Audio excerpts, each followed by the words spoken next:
The hardest part about working a 1 4-hour trauma shift as a respiratory therapist isn't the alarms or the adrenaline. It's walking through your own front door in coastal Maine, expecting the quiet warmth of your home, and finding your 6-year-old daughter's life packed into black contractor bags. The smell hit me before my boots cleared the mudroom. It was the sharp, choking scent of chemical paint primer. I walked down the hall. Maya's bed was gone. Her bookshelf was missing. The lighthouse mural we spent 3 weeks painting on her wall, the one with the bright yellow beam stretching across her ceiling, was drowning under thick streaks of industrial gray. My sister Jessica stood in the center of the stripped hardwood floor, unboxing a set of halo ring lights. She did not look up. My mother, Valerie, stood in the doorway. She crossed her arms, forming a physical barricade between me and the room I paid the mortgage on. "We took a family vote," my mother said. Her voice was light, conversational, the tone someone uses to discuss dinner plans.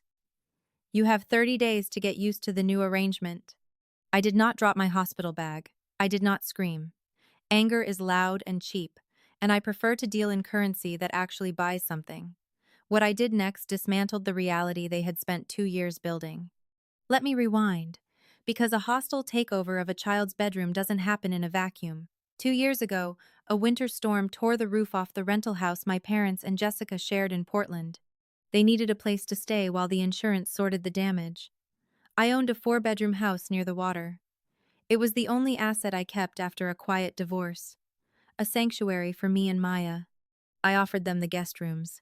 "Temporary," my father had said, carrying a single suitcase over the threshold. Temporary is a word that requires enforcement. Without it, temporary becomes permanent. First, Valerie reorganized my kitchen pantry because my system lacked flow. Then, Jessica converted the dining room table into her permanent laptop station. My father occupied the leather armchair in the den and became a fixer, watching golf and avoiding eye contact. They paid no rent, they signed no lease. They just expanded inch by inch, treating my hospitality like a territory they had conquered. I stood in the hallway looking at the wet gray paint suffocating Maya's yellow lighthouse. I looked at the heavy plastic bags holding her clothes. I felt a slow, icy clarity settle in my chest, the kind of focus I use when a patient's heart monitor starts flatlining. I kept my voice perfectly level. "Where is Maya?" Valerie offered a thin, practiced smile. She adjusted the collar of her silk blouse. "I knew you would be exhausted after your shift," she said smoothly. "You are always so high-strung when you work consecutive days. I handled the logistics so you would not have a breakdown in front of her." My lungs felt tight. I asked again, slower this time. "Where's my daughter?" Valerie tilted her head. "I called the school," she said. "I told them you were having a medical emergency. She is with David. She will stay there until you process the transition." My mother had not just stolen a room. She had exploited a school emergency protocol to hand my 6-year-old over to a flaky ex-husband who barely remembered to pay child support. I did not answer my mother. Arguing with a person who constructs their own reality is like trying to put out a grease fire with a cup of water. It only feeds the flame and burns the person holding the cup. I simply turned on my heel and walked back toward the mudroom. I needed my car keys and I needed to leave the premises before the cold clarity in my chest turned into something destructive. As I reached for the premium brass hook by the door, the one I had installed myself specifically to hold my heavy clinical winter coat, my hand met smooth, unfamiliar fabric. My weather-beaten navy parka had been unceremoniously dumped onto the wet, salt-stained floor mats near the boots. Hanging in its place, taking up the center hook like a piece of arrogant gallery art, was Jessica's beige designer trench coat. It was a garment entirely useless for a bitter Maine winter, hung precisely where my work gear belonged. It was a physical manifestation of replacement. My mother and sister were not just taking up physical space in the spare rooms anymore. They were overriding my existence in my own home, erasing my footprints, starting from the front door. I bent down, picked my coat off the dirty floor, brushed the gritty road salt from the nylon shell, and walked out into the freezing downpour. The coastal roads were slick with black ice, the windshield wipers slicing rhythmically against the driving storm. My hands rested at 10 and 2 on the steering wheel, my knuckles pale but steady. In the emergency room, when a severe trauma code drops and a patient cannot breathe, the worst thing a medical professional can do is panic. Panic restricts the airway. Panic clouds judgment and ruins the sequence of care. You don't yell at the wound. You rely on your rigid training, follow the protocol, and execute the extraction. I applied that exact clinical protocol. David lived 40 minutes inland, housed in a cramped, fading apartment complex that smelled perpetually of wet cardboard and old smoke. David was not an inherently bad man, but he was profoundly, deeply checked out of reality. We divorced 3 years ago because I grew tired of raising a grown adult alongside a toddler. He paid his required child support mostly on time, remembered birthdays with generic gift cards, and saw Maya every other weekend only if his shifting schedule permitted. He was the path of ultimate least resistance. This made him the perfect malleable pawn for my mother. Valerie knew David avoided conflict like a plague. She knew if she spun a fabricated story laced with enough fake maternal concern, he would fold without asking a single verifying question. I pressed the accelerator, watching the dark, towering pines blur past the glass. I pulled my vehicle into the cracked asphalt lot of his complex, parking over a faded yellow line near an overflowing dumpster. Rain soaked my hair as I bypassed the broken security intercom and slipped through an unsecured side door. I marched down the poorly lit corridor and knocked on apartment 2B. It was not a frantic, emotional pounding. It was 3 firm, measured, undeniable strikes against the cheap veneer. David opened the door wearing loose gray sweatpants and a look of trapped deer panic. "Eleliana," he said, taking a quick step backward into his narrow foyer. "Your mom said you were in the psychiatric ward. She said you suffered a nervous breakdown during your hospital shift." The lie was so audacious, so meticulously crafted, it bordered on a clinical pathology. Valerie had abused her secondary status on the elementary school emergency contact roster, a status I only granted because of my unpredictable medical hours. She had called the principal, played the weeping, desperate grandmother, and stated I was hospitalized. Then she drove my child to a man who did not even own a spare bed for her to sleep in. "Did you bother calling my cell phone before you took her?" I asked, my voice a low, dangerous hum. David swallowed hard. "Your mom said your phone was confiscated. She said you were a danger to yourself and others." He looked past me, scanning the empty hallway as if expecting a team of orderlies to appear. "She said you needed to be committed." I stepped past him into the apartment. Maya was sitting on the threadbare carpet, watching a cartoon on a small, flickering television. She looked up, her eyes wide with relief. "Mommy," she cried, scrambling to her feet. I knelt and pulled her into a tight hug, inhaling the familiar scent of her hair, a scent that was my anchor in this storm. "David," I said, my voice still dangerously calm, "you are going to take Maya to my car. You are going to put her in her car seat, and you are going to drive her to my house. You are going to walk her to my front door, and you are going to tell my mother and sister that you made a mistake. You are going to tell them that I am not in a psychiatric ward. You are going to tell them that I am perfectly sane, and that you are returning my daughter to me immediately. Do you understand?" David's face was pale. He glanced at Maya, then back at me. "But Valerie said—" "Valerie lied," I interrupted, my voice sharp. "And if you don't do exactly as I say, I will call my attorney. I will file an emergency motion for sole custody. I will present evidence of your negligence, and I will ensure you never see Maya again. Do you understand?" He understood. David, ever the path of least resistance, nodded numbly. He picked up Maya, who clung to him like a small monkey, and walked out the door. I followed, watching him carefully. This was not about David. This was about Valerie. This was about demonstrating that her carefully constructed narrative was a house of cards.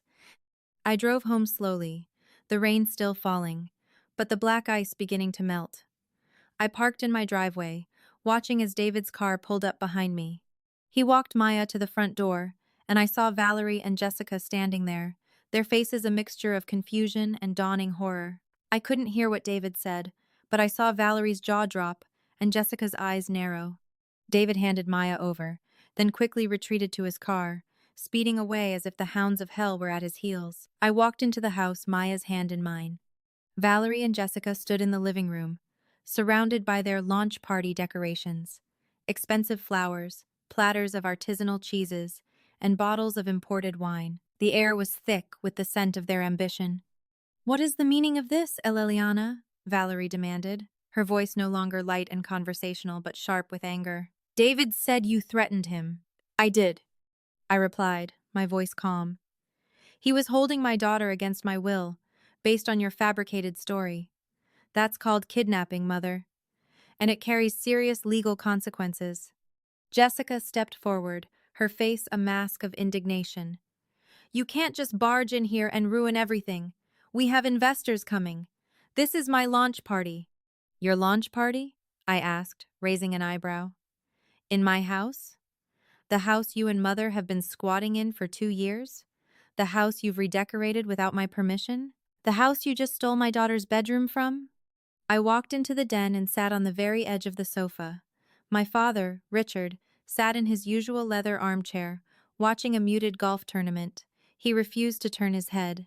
He refused to break visual contact with the screen, terrified that acknowledging my presence would require a moral response. "Dad," I said, my voice barely above a whisper, "Maya's bedroom is gone. They painted over the stars we painted on her ceiling. They threw her winter boots in a contractor bag. You sat in this chair and watched them do it." Richard shifted uncomfortably against the leather upholstery. He picked up his glass, swirled the melting ice cubes, and set it back down without taking a drink. A heavy, burdened sigh escaped his chest. He was annoyed. He was not plagued by guilt or sorrow. He was irritated by the inconvenience of being asked to develop a spine. "Just let Jessica have the space, Eleliana," he muttered, addressing the television screen. "Your mother has her heart set on this studio project. You know how she gets when she is denied. It is easier to just ride out the storm. You earn a highly competitive salary at the hospital. You can call a contractor and finish the basement for Maya. She is small. She will not mind the lower level."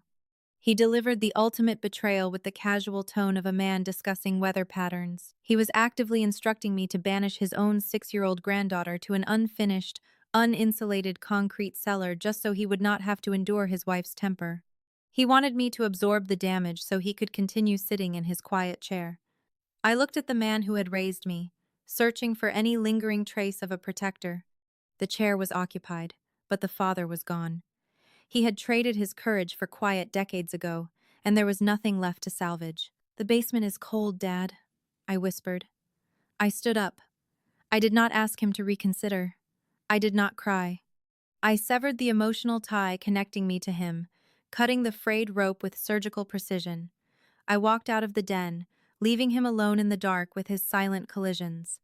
I returned to my locked master bedroom, crawled into bed beside my sleeping daughter, and closed my eyes. The trap was fully primed. The red herring had granted me a clear path, the enabler had chosen his side. A few short hours later, the pale gray light of Saturday morning crept through the window blinds. The day of the launch party had arrived, bringing with it the final reckoning. Saturday morning arrived with a jarring collision of sounds. I lay still in my bed, listening to the frantic thrum of footsteps echoing down the hallway. The hardwood floors carried the sharp, erratic clicks of Jessica wearing heavy boots, pacing back and forth between the kitchen and the living room. Valerie was barking rapid commands at a delivery driver, her voice stripped of its usual melodic sugar. I heard the distinct clatter of thick glass vases being set onto the granite island, followed by the rustling of expensive floral wrapping paper. They were constructing their grand illusion, assembling the stage where Jessica would present her fabricated wealth to the incoming Portland investors. The air seeping under my bedroom door carried the scent of roasted garlic, imported orchids, and aerosol hairspray. It was an alien, suffocating smell, erasing the familiar scent of my own home. Beside me, Maya shifted under the down comforter. She blinked, her eyes open, hugging her fabric puffing tightly against her chest. The loud noises filtering through the oak door made her small shoulders tense. She looked around the master bedroom, the space serving as her temporary refuge, and her gaze dropped to the floor. The loss of her painted sanctuary weighed heavily on her delicate features. I knew I had to fortify her spirit before the invasion of strangers commenced. A child absorbs the emotional current of their parent. If I projected fear or defeat, she would carry that trauma. I needed to hand her a profound, quiet certainty. I threw off the blankets, reached under my bed, and pulled out a small wooden box holding my craft supplies. I took Maya by the hand and guided her into my expansive walk-in closet, shutting the paneled door behind us to muffle the chaotic noise of the house. The closet was dim, illuminated only by a single overhead bulb. It smelled of cedarwood and clean laundry. I sat cross-legged on the carpeted floor and patted the space next to me. Maya sat down, pulling her knees to her chest. I opened the wooden box and extracted a small, half-empty plastic tube of bright yellow acrylic paint and a fine-tipped, delicate detailing brush. I leaned forward and selected a smooth, bare patch of drywall hidden behind a row of my hanging winter coats. I dipped the fine bristles into the vibrant pigment. With slow, deliberate strokes, I painted a miniature structure. I formed the solid, sturdy base of a coastal lighthouse. Then I pulled the brush outward, drawing a single, piercing beam of yellow light, slicing through the imaginary dark. Maya watched the tiny beacon take shape on the hidden drywall. A small, genuine smile touched the corners of her mouth. "What is that for, Mommy?" she whispered, keeping her voice low like we were sharing a sacred secret. I capped the plastic paint tube and set the delicate brush aside. I looked at the miniature lighthouse, then at my daughter. "That, my love," I whispered back, "is for you. It's a reminder that no matter how dark things get, you always have a light inside you, a light that no one can ever paint over." The first guests for Jessica's launch party began to arrive. I heard the doorbell chime, followed by the murmur of polite greetings. I took a deep breath, straightened my shoulders, and walked out of the closet, Maya's hand still firmly in mine. The living room was crowded with affluent-looking strangers, all holding champagne flutes and nodding politely as Jessica, dressed in a sleek designer dress, held court. Valerie hovered nearby, beaming with pride. The air was thick with the cloying scent of ambition and expensive perfume. Jessica spotted me first. Her smile faltered. Valerie's eyes widened. The room went silent. All eyes turned to me, a woman in scrubs, and a 6-year-old girl. I walked directly to the granite island, where Jessica had laid out her investor packets. I pulled a thick envelope from my hospital bag and dropped it onto the polished surface. The sound echoed through the silent room. "What is this?" Jessica demanded, her voice a strained whisper. "It's an eviction notice," I said, my voice clear and calm. "For you, Jessica, and for you, Mother. You have 30 days to vacate my property." Valerie gasped. "You can't do this. We're family." "Family," I said, meeting her gaze, "is earned, not given. You stole my daughter's room. You lied to her school. You tried to alienate her from me. You are not family. You are trespassers." I turned to the assembled investors. "Ladies and gentlemen," I said, my voice carrying across the room, "I apologize for the interruption. My name is Aleliana Alexander, and this is my home. My sister Jessica and my mother Valerie have been living here rent-free for 2 years. They have now attempted to claim ownership of my property and, in the process, evicted my 6-year-old daughter from her own bedroom. I believe this demonstrates a certain lack of integrity, which I thought you, as potential investors, might want to be aware of." The room erupted in whispers. Jessica's face was crimson. Valerie looked as if she might faint. I picked up Maya, who nestled her head against my shoulder. "Now, if you'll excuse us," I said, "my daughter and I have a lighthouse to repaint." I walked out of the living room, leaving behind the stunned silence and the wreckage of their grand illusion. I took Maya back to my bedroom, and together, we began to plan the restoration of her sanctuary. True family responsibility does not mean setting yourself on fire to keep your relatives warm. Richard, Aleliana's father, is the tragic cautionary tale of this misconception. He believed his responsibility was simply to avoid conflict.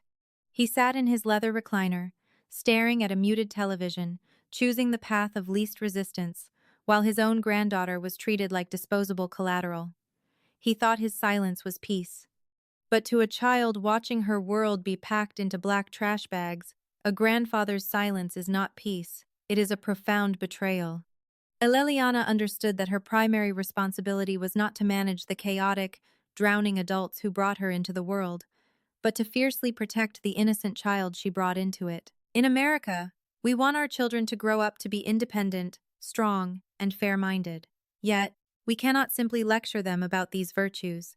We must model them in our darkest, most highly pressurized moments. This is where emotional awareness becomes the sharpest tool in a parent's arsenal.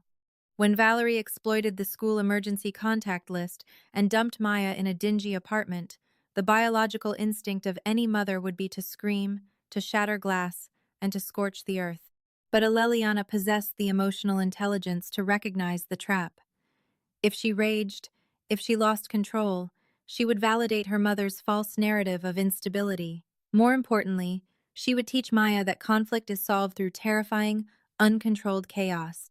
By remaining perfectly still, by walking into her own living room, surrounded by affluent strangers and high-stakes investors, and dropping the legal paperwork onto the granite island without ever raising her voice, Aleliana taught her daughter the most valuable lesson of all.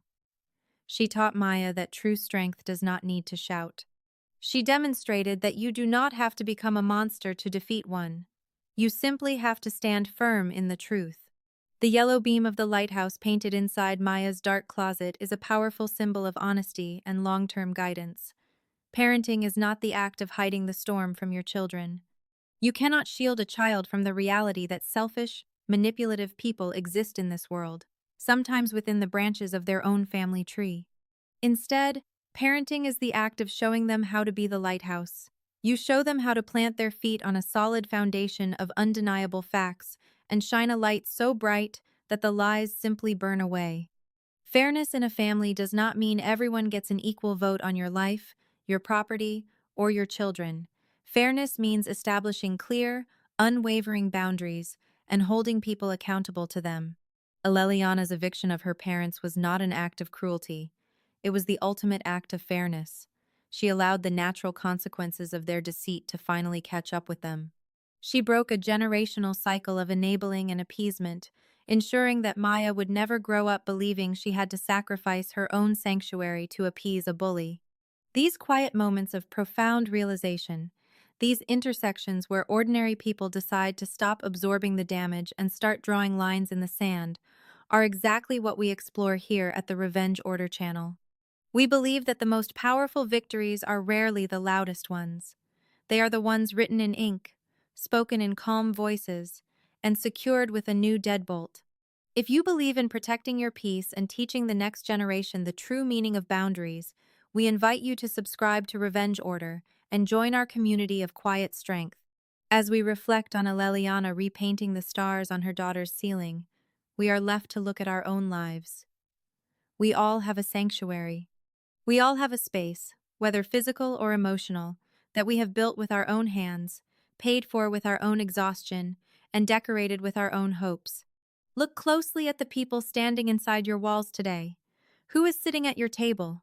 Who is holding the spare keys to your peace of mind? Are they treating your home like a sacred space? Or are they quietly unscrewing the locks while you sleep?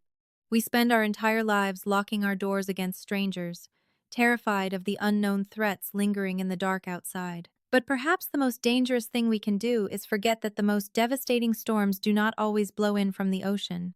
Sometimes the storm is sitting in the living room drinking your coffee, waiting to see just how much of your sky you will let them paint over.